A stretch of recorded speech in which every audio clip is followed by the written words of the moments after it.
Ils nous diront, vous savez, Thomas Sankara a essayé de faire comme ça, mais il est où? Il est mort. Le président haïtien, il a essayé de faire comme ça, il est où? Il est mort.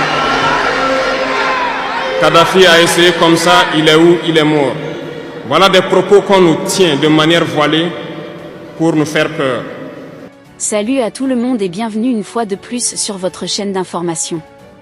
Aujourd'hui, nous allons revenir sur l'aspect d'assassinat des présidents africains que le capitaine Ibrahim Traoré a évoqué lors de son récent discours. Beaucoup de présidents africains ont peur de la mort, et préfèrent céder aux mauvaises propositions des puissances étrangères qui portent atteinte à la bonne gestion de leur pays. Ibrahim Traoré a touché cet aspect dans son discours. Les amis, depuis 1963, 22 présidents africains en exercice ont été assassinés au pouvoir, et on peut se demander qui est derrière ces assassinats. C'est la question que nous allons répondre à la fin de cette vidéo. Il y a plusieurs présidents qui étaient des grands panafricains comme le capitaine Ibrahim Traoré qui figurent sur cette liste. Les amis, dans cette vidéo vous allez comprendre pourquoi il serait important pour tous les Africains de soutenir l'AES pour ouvrir une nouvelle page de l'histoire africaine. Ces dirigeants africains assassinés sont: le premier dans notre liste est Sylvanus Olympio, premier président togolais, assassiné le 13 janvier 1963 à Lomé, juste devant l'ambassade américaine, lors du coup d'État fomenté par Gnassingbé Eyadema.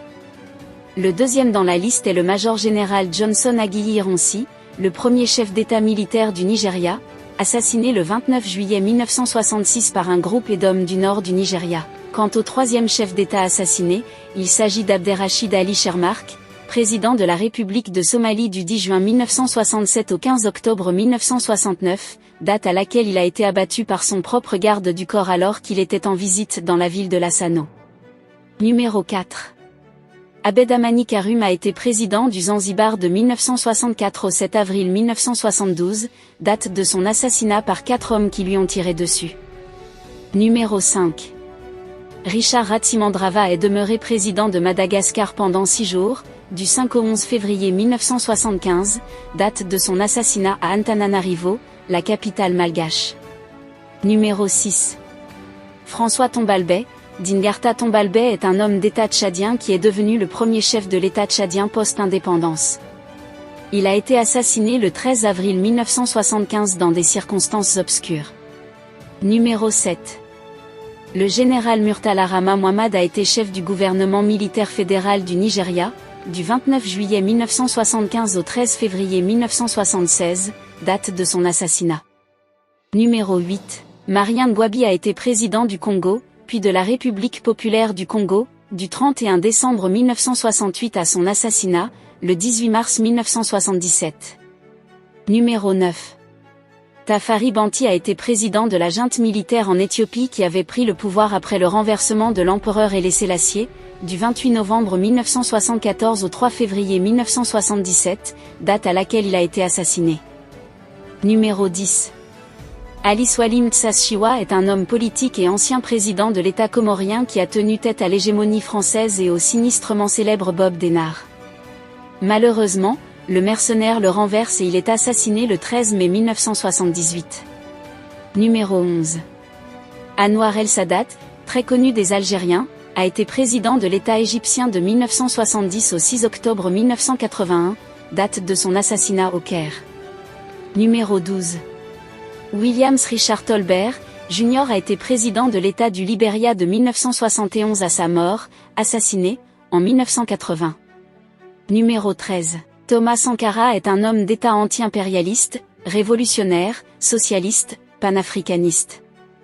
Il a été chef de l'État de la République de Haute-Volta rebaptisée Burkina Faso du 4 août 1983 au 15 octobre 1987, date à laquelle il a été assassiné à Ouagadougou. Numéro 14. Ahmed Abdallah Abderrahmane a été à plusieurs reprises chef de l'État comorien. Il est assassiné d'une rafale de pistolets mitrailleurs le 26 novembre 1989, en présence de Bob Denard, avec qui il était pourtant en froid. Numéro 15. Samuel Kagnondo est mort assassiné le 9 septembre 1990 à Monrovia. Il a été le premier président autochtone du Libéria depuis son indépendance, élu en 1985, jusqu'à sa mort. Numéro 16. Mohamed Boudiaf, dont l'histoire est connue de tous les Algériens, a été assassiné le 29 juin 1992, un assassinat qui demeure à ce jour inexpliqué, malgré l'arrestation de l'auteur principal et sa condamnation. Mohamed Boudiaf a été président du Haut Comité d'État du 16 janvier 1992 jusqu'au jour de son assassinat. Numéro 17. Melchior Ndadaye est le premier président démocratiquement élu du Burundi. Il est investi le 10 juillet 1993 et ne tint que 102 jours au pouvoir puisqu'il a été assassiné lors d'un coup d'État, le 21 octobre de la même année. Numéro 18. Cyprien Ntaryamira, lui aussi n'est resté que pendant une courte durée au pouvoir, juste 2 mois, puisqu'il a été élu président du Burundi le 5 février 1994 et a été assassiné le 6 avril 1994 à Kigali. Numéro 19. Juvenal Habyarimana a été le président du Rwanda de 1973 au 6 avril 1994, lors d'un attentat. Numéro 19. Ibrahim Baremenassara, président du Niger de 1996 au 9 avril 1999, date de son assassinat lors d'un coup d'État. Numéro 20. Laurent Désiré Kabila a été président de la République démocratique du Congo de mai 1997 à janvier 2001, date de son assassinat. Numéro 21. Mouammar Kadhafi, président et guide libyen, grand panafricaniste, assassiné en 2011. Chers abonnés, la raison la plus grande, c'est que la plupart de ces présidents ont refusé d'être des marionnettes de puissances occidentales et ont voulu sortir du giron de l'Hexagone qui pillait les richesses, des pays africains sur lesquels ils avaient une mainmise de manière éhontée. Les documents, qui foisonnent un peu partout, expliquent la manière dont ont été menés ces assassinats pour lesquels ces puissances ont armé des mains de traîtres qu'ils ont manipulés par la suite pour continuer le pillage des richesses de ces pays. Le dernier en date, et 22e président à avoir été assassiné est le président tchadien Idriss Déby, car il a osé vouloir voler de ses propres ailes. Les amis, l'histoire a retenu tous ces crimes, demeurés à ce jour impunis. Voilà pourquoi les entrailles de l'histoire bouillonnent actuellement en faveur de l'Afrique, et les dignes fils d'Afrique, à savoir le capitaine Ibrahim Traoré, le colonel Assimi Goïta et le général Tiani, ont dit non une fois de plus à ces puissances étrangères pour changer l'histoire de l'Afrique. Écoutons cet extrait du discours du capitaine Ibrahim Traoré. Ils prennent chaque fois des exemples. Ils nous diront, vous savez, Thomas Sankara a essayé de faire comme ça, mais il est où?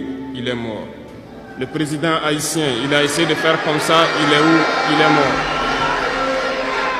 Kadhafi a essayé comme ça, il est où? Il est mort. Voilà des propos qu'on nous tient de manière voilée pour nous faire peur. Et pire, nous voyons aussi souvent certains jeunes essayer d'emboîter le pas d'une autre manière. On peut les entendre dire « telle personne a régné ainsi, il est à la CPI, telle personne a régné ainsi, il est en prison ». Tout ça pour essayer de nous faire peur, pour qu'on devienne des lâches. Mais je pense qu'ils n'ont pas compris quelque chose. Quand nous disons la patrie ou la mort, nous vaincrons. Ce n'est pas qu'une phrase. Ce n'est pas qu'une phrase, ça a tout son sens. Nous n'avons pas peur et nous n'aurons jamais peur. Nous continuerons notre lutte.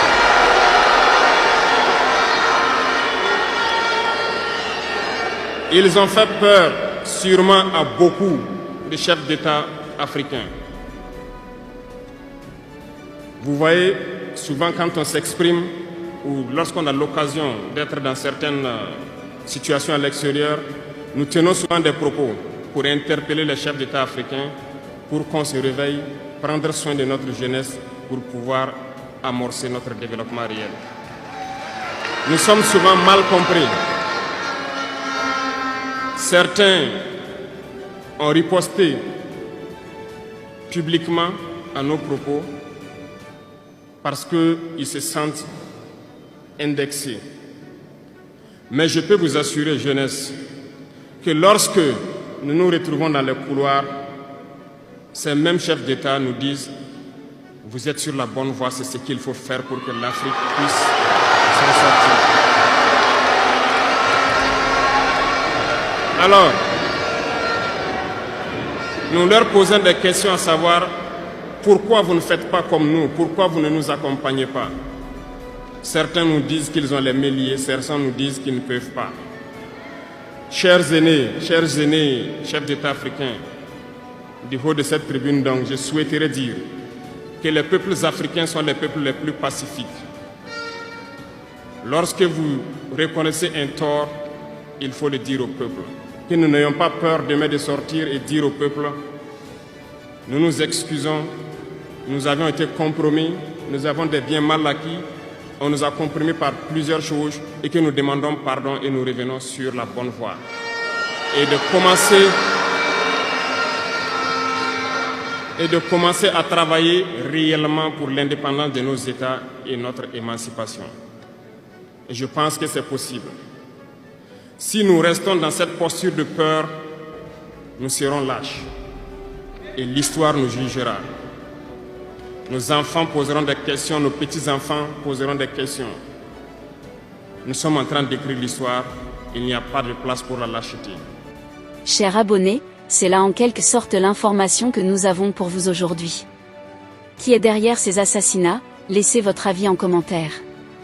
Si vous avez trouvé la vidéo intéressante, cliquez sur j'aime et partagez à vos amis.